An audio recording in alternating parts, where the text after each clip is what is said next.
শিলিগুড়িতে পানীয় জলের তুমুল সংকট, আর এই সংকটকে কেন্দ্র করে এলাকায় এই মুহূর্তে রাজনৈতিক কাদা ছোড়াছুড়ির চরমে। পথে নেমে বিক্ষোভ দেখায় সিপিআইএম এসইউসিআই। মেয়র গৌতম দেবের গাড়ি আটকে চোর চোর স্লোগান ওঠে। বাড়ির সামনে প্রবল বিক্ষোভে সামিল হন সাধারণ মানুষ। প্রতিবাদে সোচ্চার হয় বিজেপিও। গতকালই শিলিগুড়ি পুর নিগমের মেয়র গৌতম দেব জানিয়েছিলেন, আপাতত পুরসভায় সরবরাহ করা পানীয় জল পান করা যাবে না। জলের মান পরীক্ষা করে যে রিপোর্ট সামনে এসেছে তা সন্তোষজনক নয় বলেই জানিয়েছিলেন মেয়র গৌতম দেব।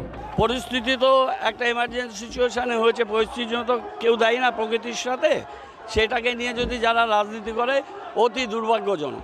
তারা করতে পারে, আমরা মানুষের সাথে থেকে মানুষের এই অসুবিধাকে আমরা অ্যাড্রেস করব এবং সেটা করার জন্য রাস্তায় আছি।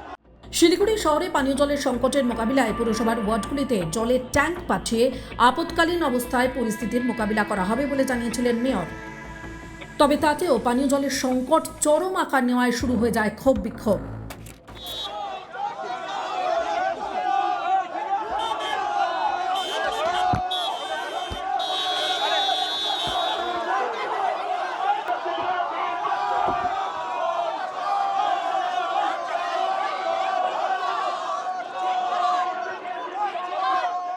বলছে জলটা খেতে বারণ করেছে, তার জন্য সবাই আমরা আতঙ্ক ছিলাম যে জল কিভাবে পাবো।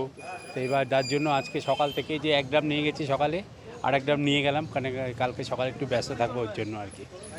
অসুবিধা তো হচ্ছেই, এই কাজে ফাঁকি দিয়ে এই জলের জন্য দৌড়াদৌড়ি করতে হচ্ছে। মেয়রের বাড়ি ঘিরে বিক্ষোভ দেখায় কয়েকশো জনতা। বামেরা বৃহস্পতিবার পথে নেমে বিক্ষোভ দেখায়। সেই বিক্ষোভে হাজির ছিলেন শিলিগুড়ির প্রাক্তন মেয়র অশোক ভট্টাচার্য। এবং আজকে সঙ্গত কারণে শিলিগুড়িবাসী তারা জল চাইতে এখানে এসছে, কোনো রাজনীতি করতে আসেনি। এবং এই বিক্ষোভটা সঙ্গত, মানুষকে কিভাবে আশ্বাসন দিয়ে বিষাক্ত জল পান করিয়েছে, তাহলে বিষাক্ত জল পান করাবার জন্যে এটা সম্পূর্ণভাবে শাস্তিযোগ্য একটা অপরাধ। একজন অদক্ষ মানুষ যদি মেয়রের মতন গুরুত্বপূর্ণ পদে বসেন তাহলে কি হতে পারে?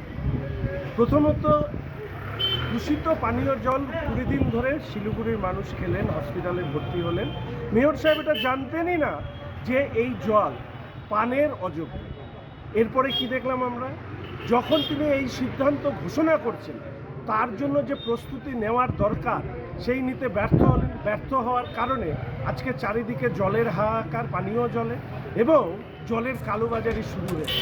জানা গেছে, শিলিগুড়িতে মহানন্দা থেকে বিশেষ প্লান্টের মাধ্যমে জল পরিশ্রুত করা হয়। সেই জলই পানীয় জল হিসেবে সরবরাহ করে পুর কর্তৃপক্ষ। সম্প্রতি সেই জলের মান পরীক্ষায় খারাপ বলে প্রমাণিত হয়েছে। আর সেই কারণে মেয়র গৌতম দেব আপাতত শহরবাসীকে পুরসভার সরবরাহ করা পানীয় জল পান করতে নিষেধ করেছেন। বিকল্প হিসেবে পানীয় জলের ট্যাঙ্ক বিভিন্ন ওয়ার্ডে পাঠানো হচ্ছে, কিন্তু তা দিয়েও সংকট যে মেটানো যাচ্ছে না তার সাধারণ মানুষের ক্ষোভ বিক্ষোভ থেকেই পরিষ্কার। টাইমস নাও খবর।